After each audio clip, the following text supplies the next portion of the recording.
Bonjour, je m'appelle Hugo Mathé-Hubert, je suis biologiste, pas climatologue, mais j'ai réalisé un résumé sur la situation climatique dans laquelle nous nous trouvons. Dans cette présentation, j'ai mis en gris les liens et publications sur lesquels je me suis appuyé. Sur ce graphique, chaque barre correspond à un pays et les pays sont regroupés par continent. Le 0 a été placé à la moyenne des températures de chacun des pays entre 1951 et 1980. La France se situe ici, et donc ça chauffe.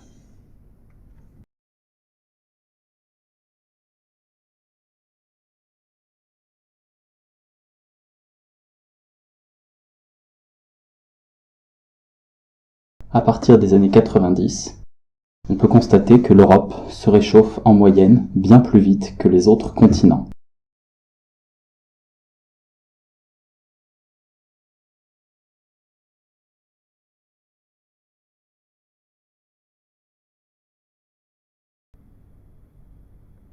Ici, le réchauffement est représenté en prenant chaque année la moyenne des températures de l'atmosphère terrestre, à 2 mètres au-dessus de la surface.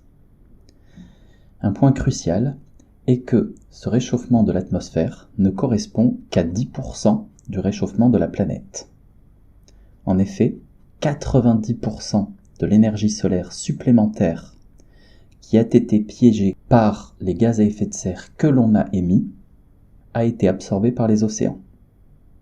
En effet, eux aussi se réchauffent, mais ils se réchauffent bien plus lentement que l'atmosphère, car leur inertie thermique est énorme.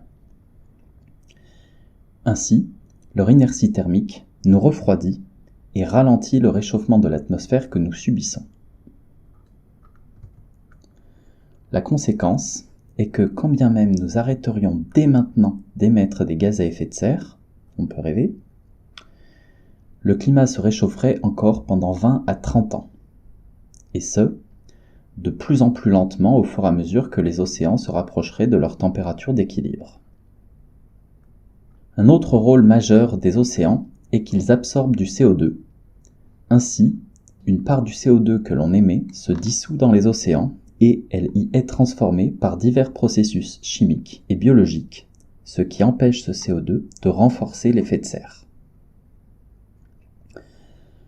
De 1800 à 1994, pour 100 tonnes de CO2 que l'on a émises, il y en a eu 45 qui ont été absorbées par les océans et qui n'ont donc pas induit de réchauffement climatique. Les océans ont agi comme une véritable pompe à CO2. Cette pompe est en train de s'enrayer. Les processus qui permettaient aux océans de capter une part importante du CO2 que l'on émettait faiblissent. Par exemple, la quantité de gaz et donc de CO2 dissous dans l'eau diminue quand la température augmente. En plus, le carbone du CO2 dissous dans les océans est utilisé pour la formation des coquillages et des coraux. Mais ceux-ci sont menacés par l'acidification des océans due au CO2 et ils vont donc être moins nombreux à capter du CO2. La conséquence de cet affaiblissement de la pompe à CO2 océanique est qu'aujourd'hui, pour 100 tonnes de CO2 que l'on émet, il n'y en a plus que 26 qui sont capturés par les océans. Ceci signifie que le CO2 que l'on émet aujourd'hui reste plus dans l'atmosphère et il réchauffe donc plus le climat qu'autrefois. Ainsi, quoi que l'on fasse, le climat va se réchauffer. La question est de combien de degrés? Autrement dit, votre propre cuisson, vous la voulez comment? Bleue, saignante ou à point? En ce moment, nous en sommes à plus 1,2 degré de réchauffement moyen de l'atmosphère terrestre par rapport à l'ère pré-industrielle. Plus 1,2 degré, ça fait quoi? Chouette, il fait un peu plus chaud? Ça fait un peu suer? Ou bien c'est beaucoup plus grave? Les mégafeux dévastent le Canada depuis plus d'un mois. Fin juin, 7,7 millions d'hectares étaient partis en fumée. C'est supérieur à la surface d'Auvergne-Rhône-Alpes. Aujourd'hui, nous en sommes à plus de 11 millions d'hectares, soit la surface de la Suisse, de la Belgique et des Pays-Bas réunis. Et les feux ravagent aussi en ce moment la Grèce, l'Algérie, la Sicile et la Corse. Ce printemps, en Australie, des millions de poissons sont morts d'hypoxie dans une rivière du fait de la chaleur. L'augmentation de la température diminue la quantité de gaz dissous dans l'eau. C'est valable pour le CO2 comme nous l'avions vu précédemment, ce qui fait que le CO2 émis aujourd'hui réchauffe plus le climat que le CO2 émis autrefois.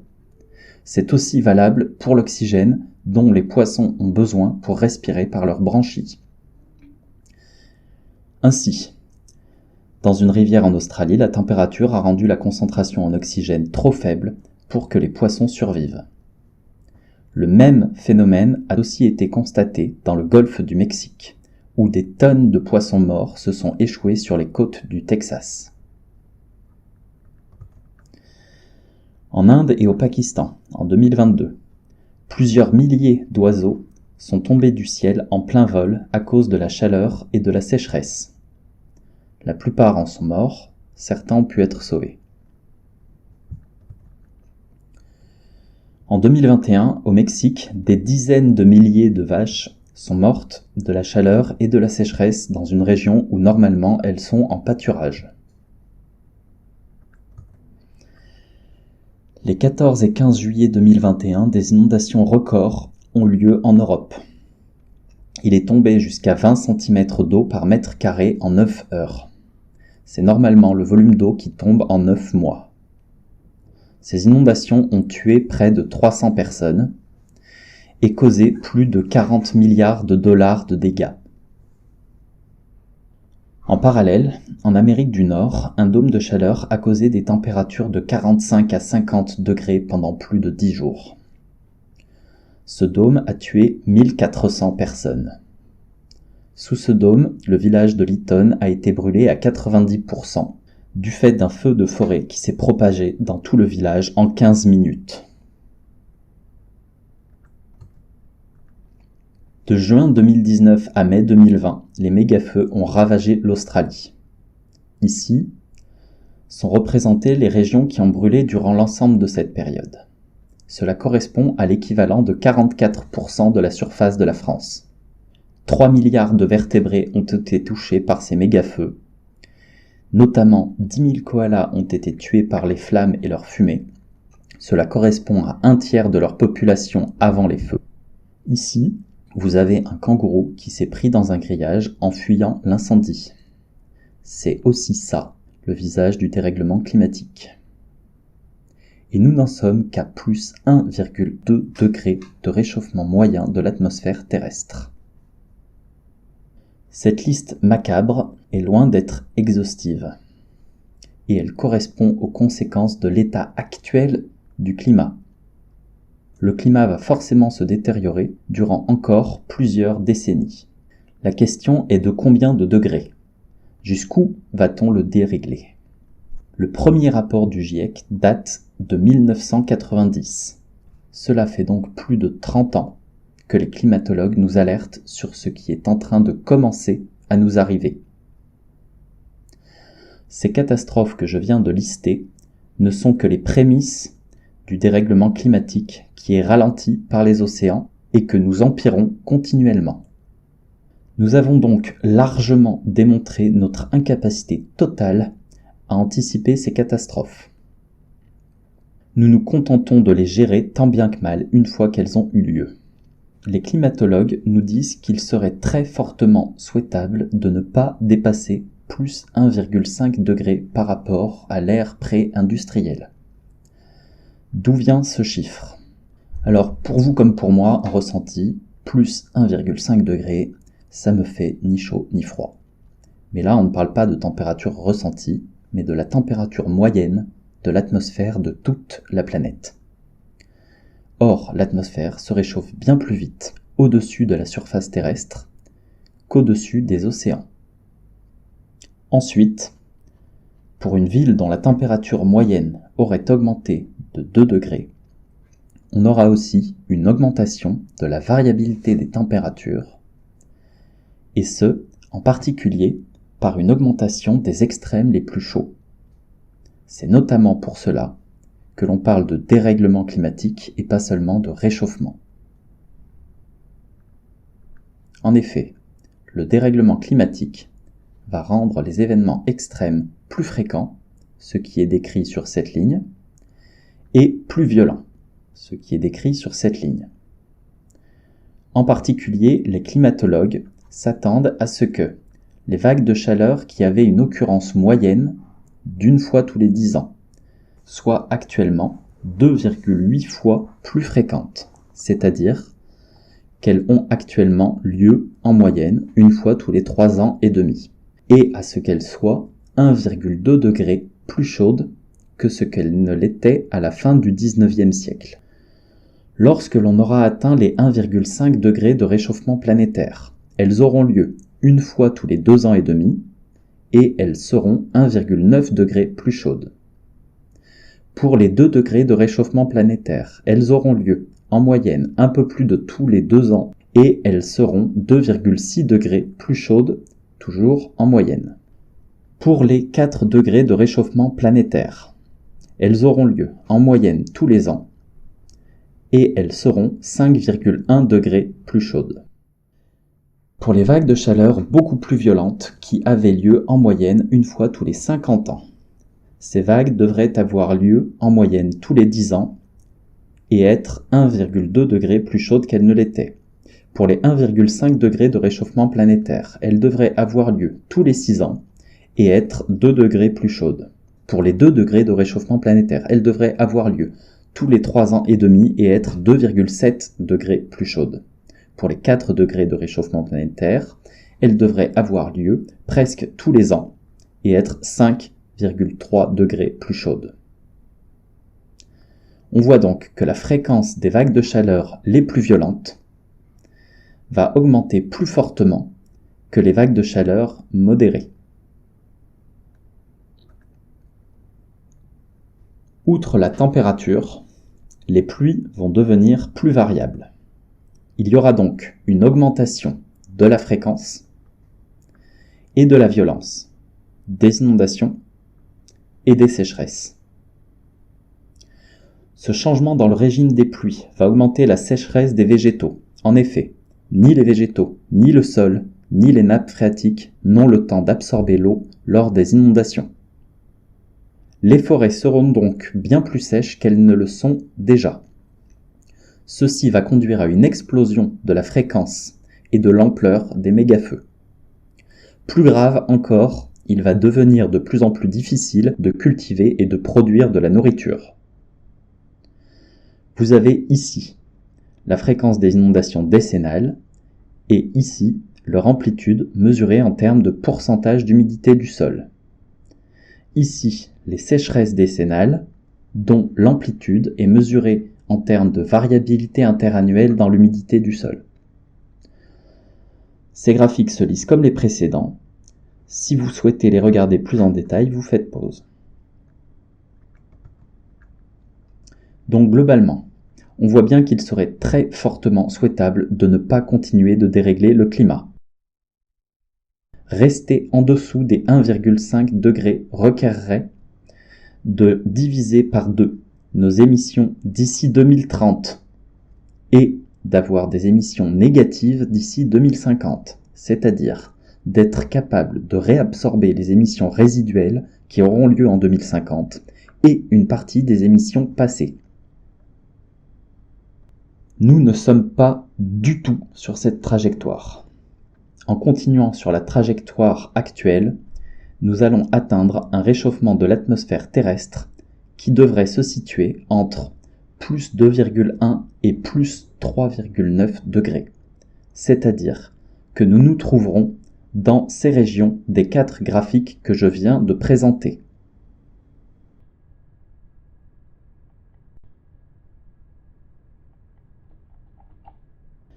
En 2022, nous avons battu notre record de production de CO2.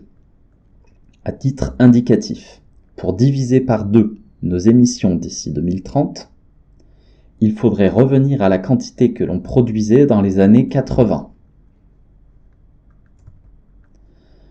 Chaque tonne de CO2 que l'on émet aujourd'hui induit une concentration de CO2 plus élevée pendant environ 200 ans. Donc, le CO2 que l'on émet s'accumule d'année en année. De plus, comme nous l'avons vu précédemment, les océans captent une partie du CO2 que l'on émet et empêchent donc cette partie du CO2 de réchauffer l'atmosphère. Cependant, cette part diminue de plus en plus, ce qui signifie qu'une tonne de CO2 émise aujourd'hui induit un dérèglement climatique plus fort qu'une tonne de CO2 émise en 2010 ou en 2000. Donc non seulement nous émettons de plus en plus de CO2, mais chaque molécule de CO2 émise réchauffe plus l'atmosphère que précédemment. L'augmentation de la production de CO2 semble ralentir. On a eu une accélération de la production de 2000 à 2010, mais une décélération à partir de 2015. Ceci signifie que si nous n'avions fait aucun effort, la situation serait encore bien plus dramatique qu'elle ne l'est déjà, puisqu'on produirait environ cette quantité de CO2 chaque année. On ne peut donc pas dire que nos efforts ne servent à rien, c'est faux. Ils sont juste très largement insuffisants. Nous continuons de produire de plus en plus de CO2 quand il faudrait drastiquement réduire nos émissions pour retourner d'ici 2030 à ce que l'on produisait dans les années 80. Ce printemps, en Angleterre, pour faire face à la canicule, les climatiseurs ont tourné à plein régime. Pour produire l'électricité nécessaire à ces climatiseurs, ils ont dû rallumer une centrale au charbon. Le charbon est la pire des énergies en termes d'émissions de CO2. Le serpent se mord la queue. Pour supporter le climat actuel, on réchauffe le climat futur. Ceci est une des trop nombreuses illustrations que nous ne nous adaptons pas. En France, nous avons encore 2 centrales au charbon qui sont utilisées par intermittence. Par exemple, l'hiver dernier. Jusqu'où allons-nous dérégler le climat ? Qui est responsable ? Tout le monde est responsable. Certes, pas de façon égale, mais nous sommes tous responsables. Ici, sont représentées les émissions de gaz à effet de serre par personne en fonction de leurs revenus en 2013. On peut voir que, individu par individu, les plus riches polluent plus, en particulier les 10% les plus riches.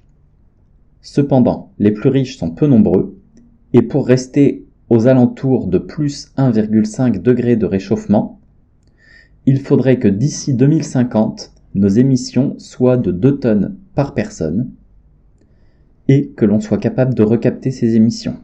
Le fait que les riches polluent plus que les pauvres pose donc un grave problème de justice climatique. Alors même qu'ils sont les plus pollueurs, les très riches seront aussi les plus à même de se protéger des catastrophes climatiques dont ils sont coupables. Cependant, les très riches ne sont pas les seuls coupables et du fait qu'ils sont rares, leur mode de vie n'a qu'un impact modéré sur le climat, ce qui n'est pas le cas de leurs investissements. Nous produisons donc tous beaucoup trop de gaz à effet de serre, d'autant que notre production a augmenté depuis 2013. Donc, nous ne faisons pas assez d'efforts. Il est crucial de les augmenter. On peut aussi essayer de les cibler en priorité vers ce qui émet le plus de CO2. Pour la France, en 2018, donc avant la Covid, nos émissions se répartissaient comme suit. 41% pour les particuliers et 59% par les entreprises. Ces 59% de gaz à effet de serre sont la résultante des investissements, principalement par les très riches et par les banques qui gèrent votre argent, et de la consommation par tout à chacun et par l'État. Les entreprises produisent ce pour quoi il y a de la demande. Si on arrête de consommer ce qu'elles produisent, les riches et les banques vont modifier leurs investissements. On pourrait aussi décider collectivement d'interdire ou de taxer certains des investissements les plus polluants. Ensuite, au global, la moitié des gaz à effet de serre dont nous sommes responsables provient de nos importations. Ce sont des émissions qui sont produites dans d'autres pays pour satisfaire nos importations. Ceci illustre que l'on a délocalisé la pollution. Pour la partie des gaz à effet de serre qui est produite sur le sol français, elle se répartit comme suit. 17,6% pour l'agriculture, 16% pour le logement, 30% pour le transport et 29% pour l'industrie. Pour l'alimentation, c'est principalement les ruminants qui émettent du méthane, les steaks et les produits laitiers, et la fertilisation des sols qui émet du protoxyde d'azote. Ce gaz est aussi appelé le gaz hilarant et il a un impact sur l'effet de serre 300 fois plus puissant que le CO2. L'agriculture bio émet presque 2 fois moins de ce gaz que l'agriculture chimique. Pour le logement, il s'agit principalement du chauffage, des particuliers et du tertiaire. D'où l'importance d'isoler les bâtiments. Pour le transport, il s'agit des véhicules particuliers, des poids lourds, des véhicules utilitaires et de l'aérien. Pour l'industrie, il s'agit de la production d'énergie et de diverses autres industries. Cette approche par bilan carbone a plusieurs limites. Tout d'abord, elle est relativement grossière. Par exemple, sans analyse plus fine, elle ne permet pas de mettre en évidence que le gaspillage alimentaire est responsable de 5 à 8% des émissions de gaz à effet de serre dans le monde. En effet, ce gaspillage correspond à 1/3 de la production alimentaire et donc à de l'agriculture, du transport et des déchets qui auraient pu être évités. Ensuite, il s'agit d'un bilan carbone moyen par Français. C'est utile pour réfléchir sur une échelle globale, pour des politiciens ou des associations environnementales, mais il y a une énorme variabilité entre individus. Ce bilan carbone n'aura pas du tout la même allure pour un végétarien qui prend l'avion 2 fois par mois, un carnivore qui prend jamais l'avion, ou un accro au gaz hilarant. Donc, cette approche globale est bien moins utile lorsque l'on réfléchit en tant qu'individu. En tant qu'individu, il est plus utile d'utiliser un simulateur, comme par exemple un des simulateurs de l'ADEME. Avec ces outils, on peut par exemple apprendre que pour faire 500 km en France, le train a un impact extrêmement faible par rapport aux autres types de transport. On peut voir l'impact en voiture, électrique ou non, et avec des covoitureurs ou non. Sur ce type de simulateur, on peut voir qu'un trajet en avion semble avoir un impact proche de la voiture thermique individuelle. En réalité, c'est une énorme sous-estimation. Les avions émettent de la vapeur d'eau qui condense en étant projetée dans l'atmosphère qui est froid, et ceci produit des traînées dans le ciel qui restent pendant plusieurs heures. Ces traînées sont parfois visibles, mais le plus souvent, elles ne sont en fait pas visibles à l'œil nu, mais seulement aux infrarouges. C'est-à-dire qu'elles laissent passer la lumière visible, telle que les rayons du soleil qui réchauffent la Terre, et elles réfléchissent les infrarouges, comme ceux émis par la Terre réchauffés par les rayons du soleil. Donc, en particulier, lorsque ces traînées sont invisibles à l'œil nu, elles renforcent très fortement l'effet de serre, et donc le dérèglement climatique. Ces traînées ne sont actuellement pas prises en compte dans ces simulateurs, et 2 études récentes suggèrent que du fait de ces traînées invisibles, l'impact de l'aviation sur le climat est approximativement 3 fois plus important que ce qu'on le considérait précédemment. Autrement dit, la taille de cette barre est en fait 3 fois plus grande, et elle dépasse donc très largement de votre écran. C'est d'autant plus grave que l'on fait généralement en avion des distances qui sont bien supérieures aux distances faites avec les autres modes de transport. Ceci illustre aussi qu'un bilan carbone ne représente pas forcément la réalité, mais l'état des connaissances sur la réalité. Or, les connaissances sont incomplètes. En conclusion, la situation est dramatique et elle va forcément empirer. La question est jusqu'où ? Il n'y a pas, comme on l'entend souvent, un point de non-retour à éviter et que soit on aurait de la marge avant de l'atteindre, soit on l'aurait déjà dépassé et foutu pour foutu, autant se faire plaisir. Chaque kilo de gaz à effet de serre est un point de non-retour qui empire encore un peu une situation déjà dramatique. Aucun effort n'est à lui seul suffisant. Tous sont nécessaires. Donc à la rigueur, peu importe que la principale source de nos émissions de gaz à effet de serre soit le logement, l'alimentation, l'industrie ou le transport, il est urgentissime d'agir sur chacun de ces éléments. Merci pour votre attention et surtout, merci de faire plus d'efforts pour limiter l'ampleur des catastrophes que l'on va subir. Et merci de convaincre autour de vous de faire plus d'efforts. Ici, vous avez les publications que j'ai citées dans cette présentation. Et ici, un lien vers les documents et la présentation, ce qui vous permettra, si vous le souhaitez, de cliquer sur les liens. Si vous avez des commentaires, des corrections à proposer ou des questions, vous pouvez me contacter. Si vous l'avez jugé utile, n'hésitez pas à partager cette vidéo. Il fait bien trop chaud, tu vas avoir drôlement chaud. J'ai chaud, il fait trop chaud. Attention, vite, aide-nous, vite, vite. 1, 2, 3, soleil, soleil, soleil, soleil. Atmosphère, atmosphère, est-ce que j'ai une gueule d'atmosphère? Perdu. Continue de jouer. Continue de jouer. Ne t'occupe de rien. Il fait bien trop chaud, tu vas avoir drôlement chaud. J'ai chaud, il fait trop chaud. Attention, vite, aide-nous, vite, vite. 1, 2, 3, soleil, soleil, soleil, soleil. Atmosphère, atmosphère, est-ce que j'ai une gueule d'atmosphère? Perdu. Continue de jouer. Continue de jouer. Ne t'occupe de rien. Il fait bien trop chaud, tu vas avoir drôlement chaud. J'ai chaud, il fait trop chaud.